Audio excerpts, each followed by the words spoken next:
بسم الله الحمد لله رب العالمين والعاقبة للمتقين ولا عدوان إلا على الظالمين وأشهد أن لا إله إلا الله ولي الصالحين وأشهد أن محمدا عبد الله ورسوله ولا ليال waxaan jecelahay oon jeclaystay inaan kelmad baraarujina aan soo jeediyo kelmadaasoo ku saabsan dadkii masaakiinta ahaa ee dhibaatadu kasoo gaadhay qaraxii ka dhacay magaalada muqdisho gaar ahaan jidkii soobe run ahaantii maalmahan waxaan daawaday warbaahinta waxaan arkay warar laga soo tabiyey dadkaas dhibaatada soo gaadhay oo ah warar aada u naxdin badan waxaan ku baraarujinayaa walaalahayga muslimiinta gaar ahaan soomaalida meel kastoo dunida ka joogtaan gaar ahaan kuwa ku nool yurub iyo mareykanka ladan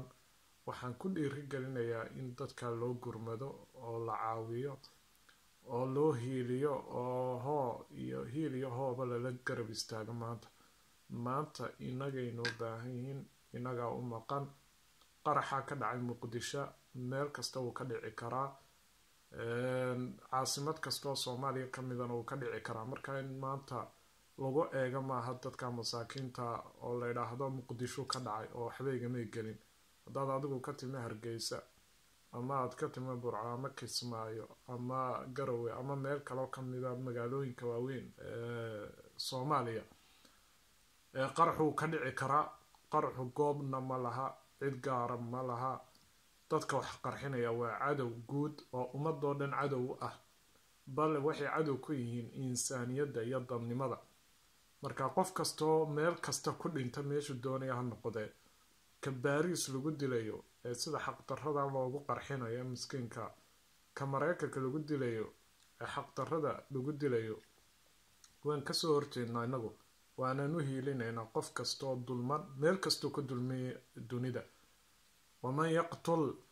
mu'minan mutacamidan fajazaa'uhu jahannamu khaalidan fiiha waqadiba allahu calayh walacanah waacadda lahu cadaaban cadiima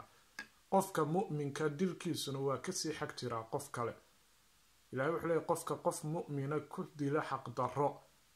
ku dila xaqdarro jahannamo ayuu ku waari doonaa ilaahayna wuu nacdalay naxariistiisa laga fogeynayaa cadaab kulul ama cadaab weynna wuu leeyahay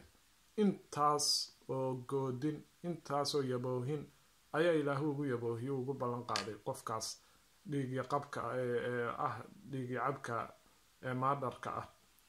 sidaa darteed walaalayaal muslimka waxaa la rabaa inuu dulmiga meel kastuu dunida joogo uu noqdo qof dulmiga kasoo horjeeda oo cadaalada u dagaalama cadaalada u hiiliya dadka masaakiinta ah ee lagu dulmiyey magaalada muqdisho waa in la caawiyo oo caawimada la wado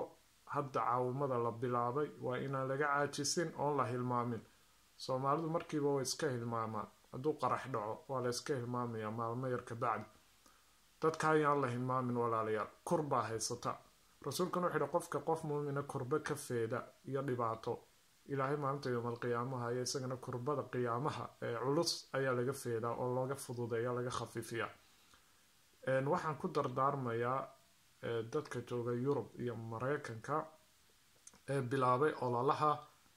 dhaqaalaha loogu ururinayo dadkii ku waxyeeloobay qaraxii soobe ee ka dhacay magaalada muqdisho waxaa leeyahay camal wanaagsan oo jihaada ayaad wadaan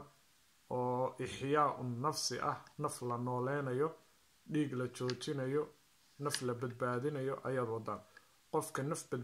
badbaadiya wuxuu la mid yahay qof ummadoo dhan badbaadiyay ilaahay agtiisa way u siman yihiin qof la badbaadiyo iyo ummad la badbaadiyo ilaahay way siman yihiin qofka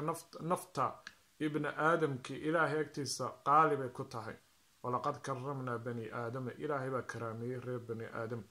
insaankana ilaahay baa karaamo siiyey ilaahay subxaana watacaala ruuxdu uu insaanka ku afuufay waxay ka timi min allah ruuxdu waa ruuxda ilaahay si fudud oo xaqdarro ah in lagu daadiyo oo ruuxdaa lagu dilo ma aha ruuxdaa waxaa lagu dili karaa uun binafsin inay disho naf kale oo looga aarayo ama bifasaadin inay dhul fasahaadinayso oo arladii iyo dalkii iyo addoomihii iyo baadkii iyo biyihiiba ay fasahaadinayso markaana dadka bulshada waa laga qabanayaa si loo helo maslaxad guud. ilaahay subxaana wa tacaala waxaan ka baryayaa dadkii geeriyooday ilaahay jannatu firdows ha ka waraabiyo, intii dhimatay inta dhaawacana ilaahay ha siiyo caafimaad degdega,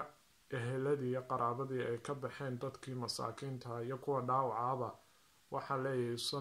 samir iyo iimaan ilaahay subxaana wa tacaala hayda ka siiyo, wax ka kheyr badanna ilaahay idii soo gadaal mariyo. wallahu subxaana wa tacaala aclam. sidaas iyo kelmad kale oo 5 daqiiqo ah oo ku saabsan barnaamijkan insha allahu tacaala. wasalaamu calaykum waraxmat ullaahi wabarakaatu.